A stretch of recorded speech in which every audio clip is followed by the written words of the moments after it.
Gênesis, capítulo 1. Esquece tudo isso. Eu vou aqui passar todos os livros que nós estudamos até agora, destacando os principais acontecimentos de cada um. De fato, é muita coisa, é muito conteúdo. Então, muitas coisas vão passar rápido e outras, talvez, que você sinta falta, não vai estar destacado. Vamos lá? Então Deus diz: haja luz, e houve luz. E Deus viu que a luz era boa, e fez separação entre a luz e as trevas. Deus chamou a luz dia, e chamou as trevas noite. Houve tarde e manhã, o primeiro dia. E Deus disse: haja um firmamento no meio das águas, e separação entre águas e águas. E Deus fez o firmamento, e a separação entre as águas debaixo do firmamento, e as águas acima do firmamento. E assim aconteceu. E Deus chamou ao firmamento céus. Houve tarde e manhã, o segundo dia. E Deus disse: ajuntem-se as águas debaixo dos céus, num só lugar, e apareça a porção seca. E assim aconteceu. Deus chamou a porção seca terra, e ao ajuntamento de águas chamou mares. Que a terra produza relva, ervas que deem semente, e árvores frutíferas que deem fruto segundo a sua espécie, cuja semente esteja no fruto, e quem se encham as águas dos mares, e na terra se multipliquem as aves. Houve tarde e manhã, o quinto dia. E Deus disse: que a terra produza seres vivos, conforme a sua espécie, animais domésticos, animais que rastejam e animais selvagens, segundo a sua espécie. E assim aconteceu. E Deus fez os animais selvagens, segundo a sua espécie, e os animais domésticos, conforme a sua espécie, e todos os animais que rastejam sobre a terra, segundo a sua espécie. E Deus viu que isso era bom. E Deus disse: façamos o ser humano à nossa imagem. Deus criou o ser humano à sua imagem. A imagem de Deus o criou. Homem e mulher os criou. É osso dos meus ossos e carne da minha carne. Será chamada varoa, porque do varão foi tirada. Por isso, o homem deixa pai e mãe e se une à sua mulher, tornando-se os dois uma só carne. Ora, um e outro, o homem e a sua mulher, estavam nus e não se envergonhavam. Mas a serpente, mais astuta que todos os animais selvagens que o Senhor Deus tinha feito, disse à mulher: é verdade que Deus disse: não comam do... Vendo a mulher que a árvore era boa para se comer, agradável aos olhos, e árvore desejável para dar entendimento, tomou do seu fruto e comeu, e deu também ao marido. E eles costuraram folhas de figueira e fizeram cintas para si, ao ouvirem a voz do Senhor Deus, que andava no jardim quando soprava o vento suave da tarde. E o Senhor Deus chamou o homem e lhe perguntou: onde você está? Ele respondeu: ouvi a tua voz no jardim, e porque estava nu, tive medo e me escondi. Deus respondeu: quem lhe disse que você estava nu? Os filhos, o seu desejo será para o seu marido, e ele a governará. E Adão disse: por ter dado isso, o Senhor Deus o lançou fora do jardim do Éden, para cultivar a terra da qual havia sido tomado.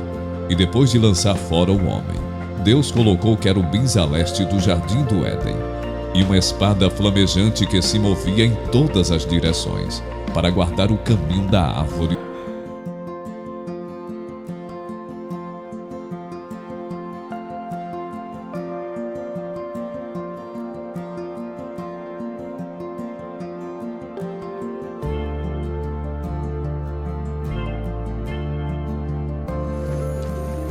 Não deveis temer. Estou ao teu lado. Tua recompensa será grande. O que me dareis, ó Deus? Eu não tenho filhos. Não tenho um herdeiro. Quando eu morrer, tudo que tenho passará para estranhos. Olhe para o céu. Conta as estrelas se puderes. Nenhum homem pode contá-las. Da mesma forma, nenhum homem poderá contar o número dos teus descendentes. Nada que tens passará para estranhos. O herdeiro de tua casa será teu próprio filho. Meu próprio filho. Confias em mim? Sim. Eu confio. Estamos chegando, Isaac. Pai, Eis-me aqui, meu filho. já tem a lenha e o fogo. Mas onde está o cordeiro para o sacrifício? Pai, e o animal para o sacrifício? Deus proverá o sacrifício que ele deseja, meu filho. E disse: Deixa-me ir, porque já a alva subiu. Porém ele disse: Não te deixarei ir, se não me abençoares. E disse-lhe: Qual é o teu nome? E ele disse: Jacó. Então disse: Não te chamarás mais Jacó, mas Israel, pois como príncipe lutaste contra Deus e com os homens e prevaleceste. Êxodo, capítulo 7. O Senhor lhe respondeu: Dou-lhe a minha autoridade perante o faraó, e seu irmão Arão será seu porta-voz. Você falará tudo o que eu lhe ordenar, e o seu irmão Arão dirá ao faraó que deixe os israelitas saírem do país. Eu, porém, farei o coração do faraó resistir, e embora multiplique meus sinais e maravilhas no Egito, ele não os ouvirá.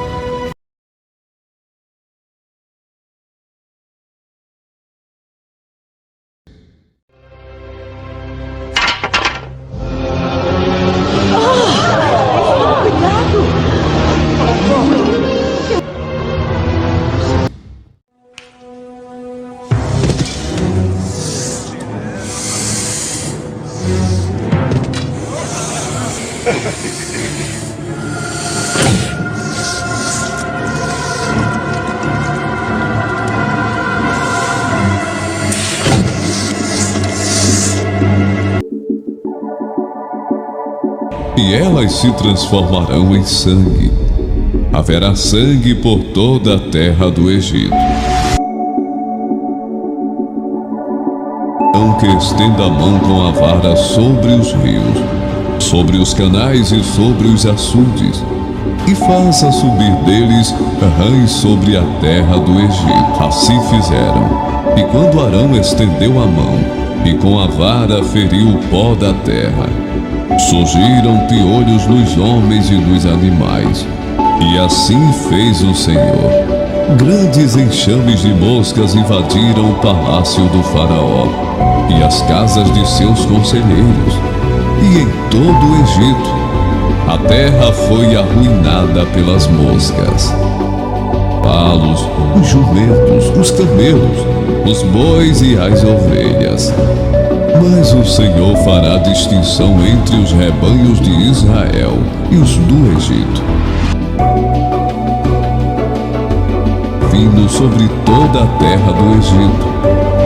E feridas purulentas surgirão nos homens e nos animais em todo o Egito.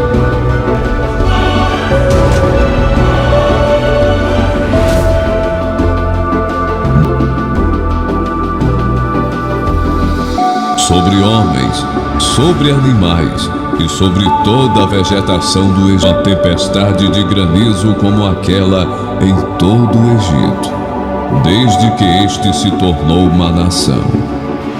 Em todo o Egito, o granizo atingiu tudo o que havia nos campos, tanto homens como animais.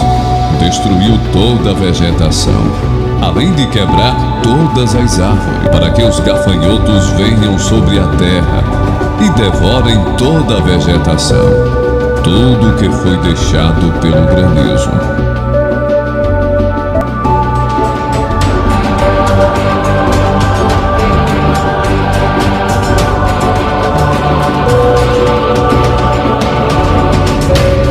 Todos esses seus conselheiros virão a mim e se ajoelharão diante de mim, suplicante de sopro do sangue que estiver na bacia.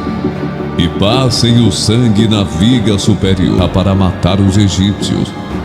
Verá o sangue na viga superior e nas laterais da porta. Os egípcios pressionavam o povo para que se apressasse em sair do país, dizendo: todos nós morreremos.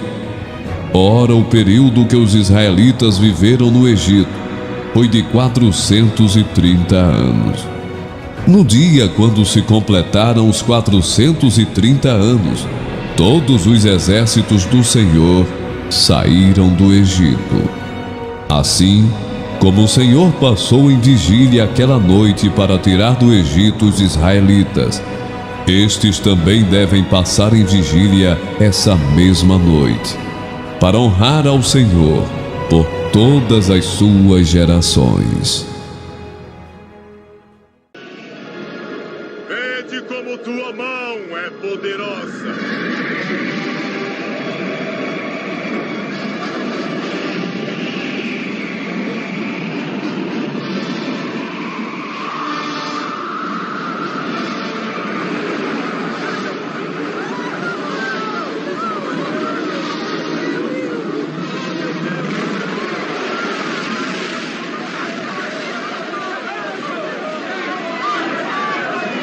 Êxodo, capítulo 32.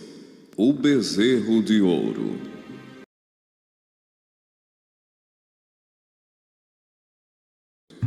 E não fale Deus conosco para que não morramos. E disse Moisés ao povo: não temais, Deus veio para vos provar.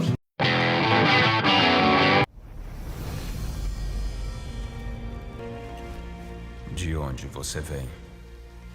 Estive dando uma volta pela terra, passeando por aqui e por ali. O que ele quer? Você notou o meu servo Jó?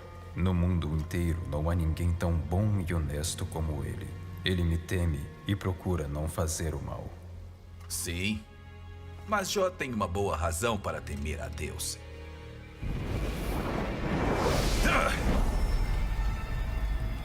Tu não deixas que nenhum mal aconteça a ele, a sua família e tudo o que ele tem. Abençoas tudo o que Jó faz, como ele é rico. Mas se tirares tudo o que é dele, verás que ele te amaldiçoará sem nenhum respeito. Pois bem, pode prová-lo. Faça o que quiser com tudo o que Jó tem, mas não faça nenhum mal a ele mesmo. Jó é meu.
Levítico, capítulo 23. As festas religiosas. O livro de Números, no Antigo Testamento, narra o período da peregrinação do povo de Israel no deserto, seguindo a saída do Egito. O nome do livro deriva do censo inicial e reflete a contagem das tribos. Ao longo da jornada, Números aborda a organização da sociedade israelita, distribuição de responsabilidades, eventos como a rebelião de Corá e a jornada em direção à Terra Prometida. Apesar de desafios, murmurações e algumas falhas do povo de Israel, o livro destaca a fidelidade de Deus em guiar e sustentar Israel. Leis, rituais e instruções divinas são incorporados, contribuindo para a construção do código ético e religioso da comunidade israelita.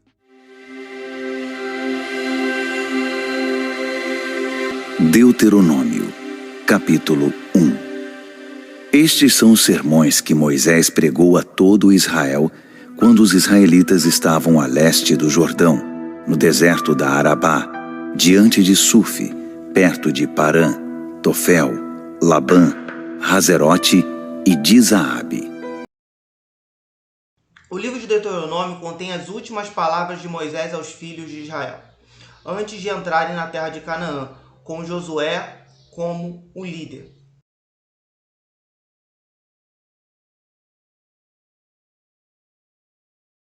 Moisés tinha uma intimidade enorme com Deus. Recebendo de Deus, passou ao seu povo as leis, os mandamentos.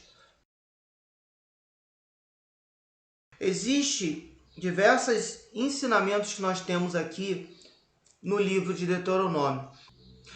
O livro de Deuteronômio foi citado inclusive por Jesus em suas ministrações, em seus momentos, os quais ele compartilhava a palavra em parábolas. Então Jesus usou, e até outros discípulos também, usou o Deuteronômio para falar de Deus. Eu quero deixar aqui registrado em Deuteronômio capítulo 8, versículo 1 até o versículo 3. Todos os mandamentos que hoje vos ordeno guardareis para os fazer, para que vivais e vos multipliqueis, e entreis e possuais a terra em que o Senhor jurou a vossos pais. E te lembrarás de todo o caminho pelo qual o Senhor teu Deus te guiou no deserto esses 40 anos, para te humilhar, para te tentar, para saber o que estava no seu coração, se guardarias os seus mandamentos ou não.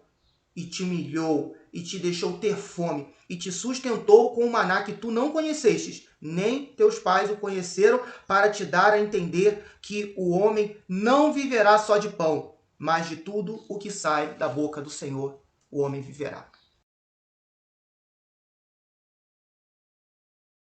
Jesus, quando foi tentado por Satanás, ele usou exatamente essa passagem. O livro de Deuteronômio retrata muitos desafios que o povo passou nesse período, com Moisés, depois passando para Josué, com desafios, com situações difíceis, mas tendo sempre Deus abençoando esse povo.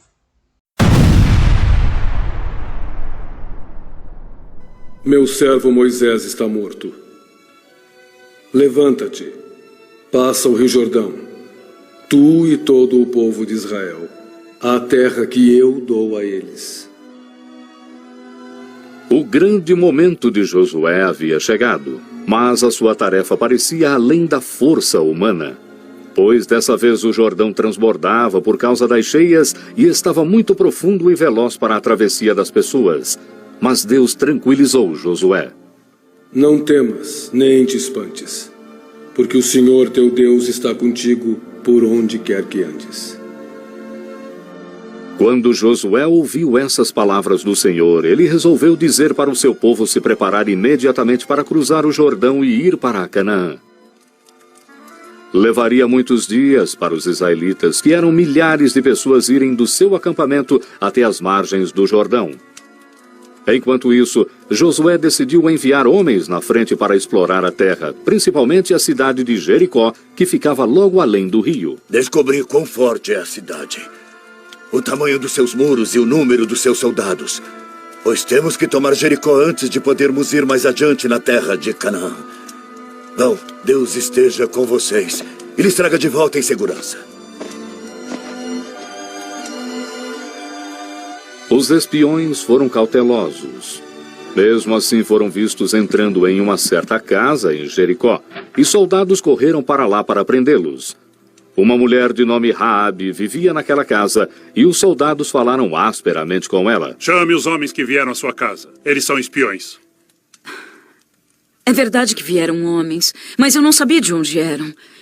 E, como já estava escuro, os homens se foram, mas se apressem e irão alcançá-los. Mas era a vontade de Deus que os espiões não fossem presos. Raabe os tinha escondido em um lugar seguro.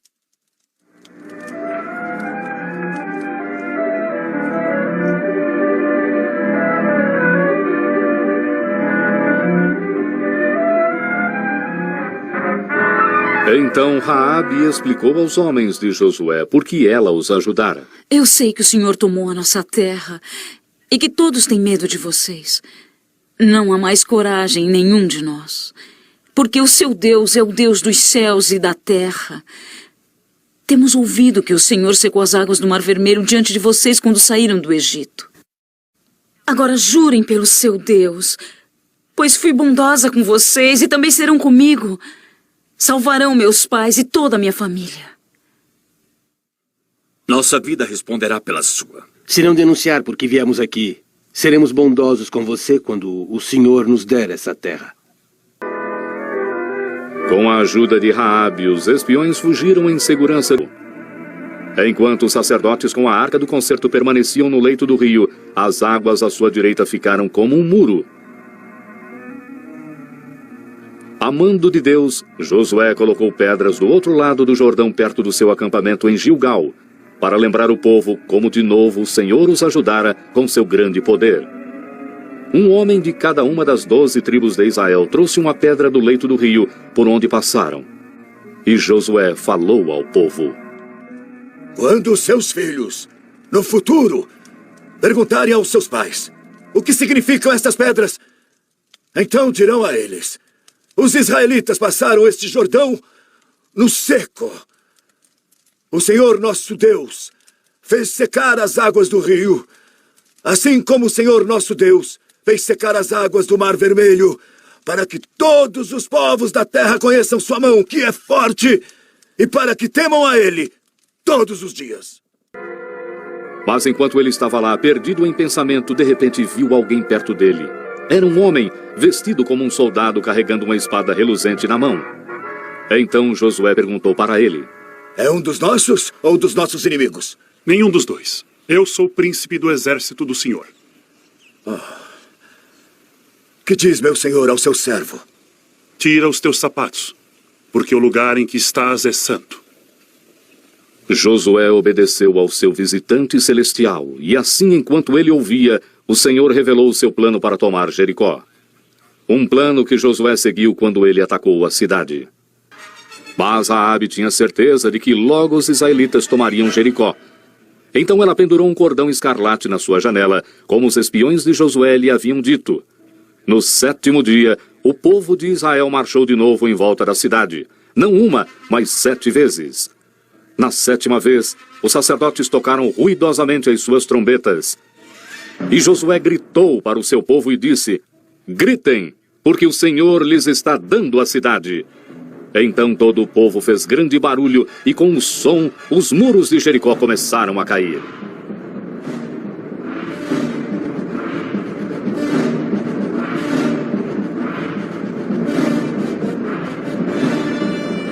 Os israelitas entraram em Jericó e tomaram a cidade. Alguns dias após seu triunfo glorioso em Jericó, os israelitas tinham atacado a cidade de Ai, que era bem menor e mais fraca. Mas Israel fora gravemente derrotada. Josué não podia entender o que dera errado, porque Deus de repente ficou contra o seu povo. Então Josué mais uma vez orou ao Senhor, e Deus revelou para ele que um dos israelitas tinha cometido um grande pecado.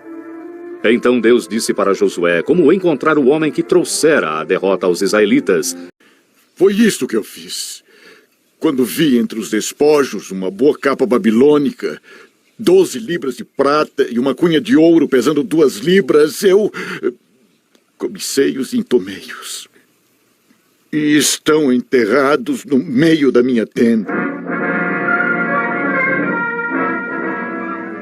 E assim Acã foi morto, e tudo que ele possuía foi reduzido a cinzas, porque ele havia tomado o que pertencia ao Senhor. Depois disso, os israelitas marcharam mais uma vez contra a cidade de Ai e obtiveram uma vitória completa. Então eles construíram um altar ao Senhor no pé do monte Ebal, e lá Josué leu em voz alta a lei que Deus havia dado a Moisés. Não furtarás. Não dirás falso testemunho contra o teu próximo. Não cobiçarás. E agora, tendo ouvido a palavra de Deus, o povo de Israel estava pronto para obter novas vitórias na terra de Canaã. E na sua velhice, Josué chamou todas as tribos em Siquém para falar com elas mais uma vez e lembrá-las de todas as coisas boas que Deus lhes tinha dado. Ele também alertou sobre a punição que cairia sobre elas se desobedecessem ao Senhor. E se pecarem contra os mandamentos do Senhor seu Deus e adorarem outros deuses, então Deus se enfurecerá com todos. E vocês morrerão rapidamente, e seus descendentes perderão a terra boa que ele lhes deu. Então escolham hoje a quem servir. Se aos ídolos a quem serviram seus antepassados do outro lado do rio, ou os ídolos do povo de Canaã, onde habitam hoje. Porém eu e minha casa, nós serviremos ao Senhor. Os juízes de Israel foram pessoas escolhidas por Deus e especialmente dotadas por ele para julgar e liderar os israelitas. O tempo em que essas pessoas conduziram o povo de Deus ficou conhecido como o período dos juízes. E esse período, obviamente, como o próprio nome indica, é descrito no livro de Juízes no Antigo Testamento. O período dos juízes começou com a opressão do rei de Arã, da Mesopotâmia, após Josué e os anciãos terem morrido e o povo de Israel ter se entregado a uma profunda apostasia. Mas é muito difícil conseguir estabelecer uma cronologia para o período dos juízes. Isso porque faltam informações fundamentais para essa tarefa, como, por exemplo, o período de tempo que decorreu entre o começo da conquista de Canaã com Josué e o início da opressão do rei da Mesopotâmia. Também existe uma grande dificuldade de interpretação em relação à somatória dos números fornecidos pelo livro de Juízes.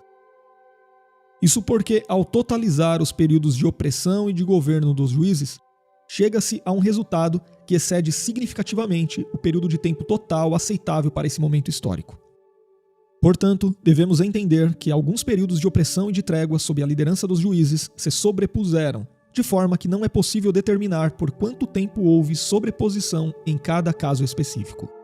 E isso significa que provavelmente houve períodos em que, enquanto algumas tribos experimentavam um tempo de paz, outras tribos, fixadas em outras regiões de Canaã, enfrentavam algum tipo de opressão. Mas considerando então todas essas dificuldades, nós até podemos arriscar uma cronologia aproximada do período dos juízes de Israel. E dessa forma, nós podemos dizer que provavelmente entre aproximadamente 1405 e 1364 a.C., houve o governo de Josué e dos anciãos, e em alguma data próxima a 1356, Otiniel liderou Israel contra a opressão do rei da Mesopotâmia, e depois houve uma trégua de 40 anos que durou até pelo menos 1316 a.C. Já em algum momento entre 1298 e 1218 a.C., Eude libertou o povo dos 18 anos de opressão moabita, e também, numa data próxima a esse período, ocorreu a breve liderança de Sangar. Em seguida, em algum momento entre 1258 e 1218 a.C., houve a libertação do povo dos 20 anos de opressão do rei Jabim, com Débora e Baraque, e o período de 40 anos de paz no norte. Mais tarde, iniciou-se também uma opressão midianita de 7 anos, e então foi no período entre 1211 e 1171 a.C., que Gideão libertou os israelitas e julgou o povo por 40 anos.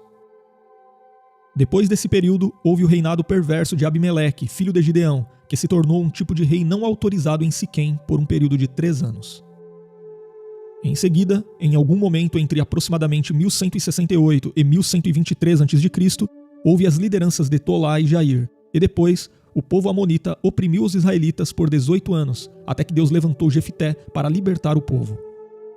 Então, entre aproximadamente 1105 e 1074 a.C., os juízes Jefté, Ibsã, Elon e Abdon julgaram Israel.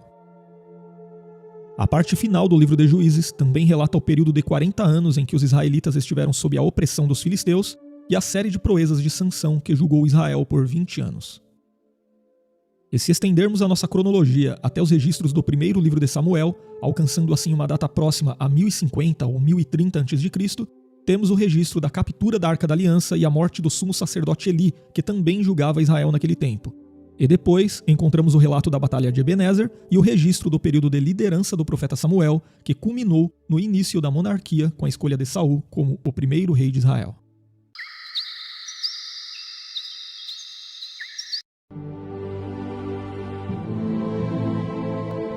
Em terras estrangeiras, durante um período de fome, uma família que não sobreviveria.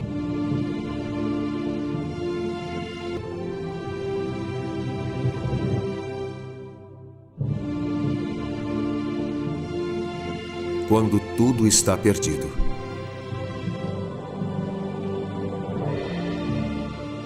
Às vezes, o lugar mais difícil para ir é sua própria casa. Mãe!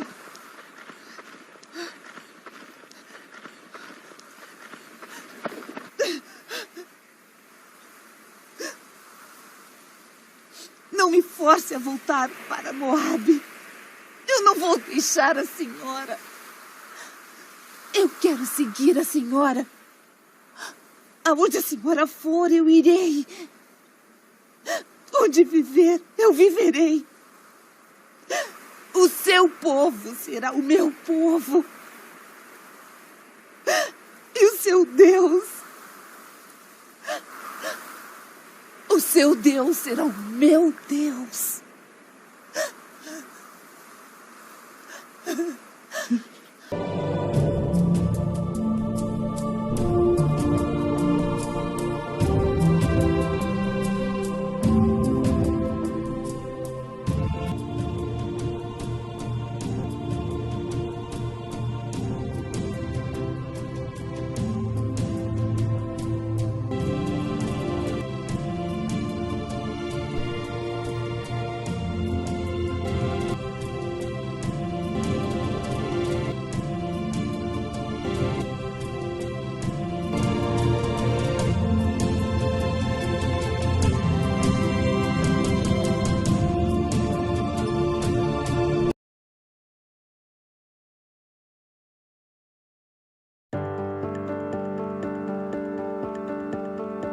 Primeiro Samuel, o início da monarquia. Samuel foi o líder de Israel no período entre os juízes e os reis. Quando Saul, o primeiro rei, falhou, Samuel ungiu a Davi para ser rei em seu lugar.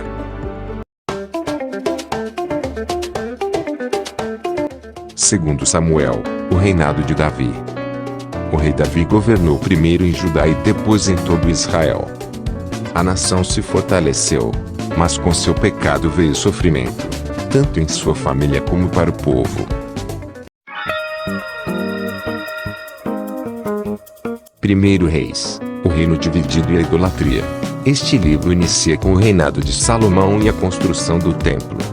Mas depois de sua morte, o reino se dividiu em duas nações: Israel no norte e Judá no sul.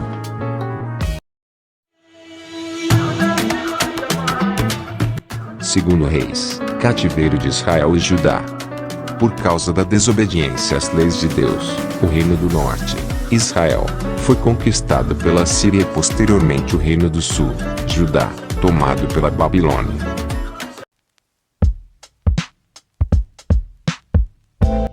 Primeiro Crônicas, a dinastia de Davi. Este livro inicia com a genealogia de Adão até Davi e em seguida, uma narração detalhada dos acontecimentos no reino de Davi até sua morte.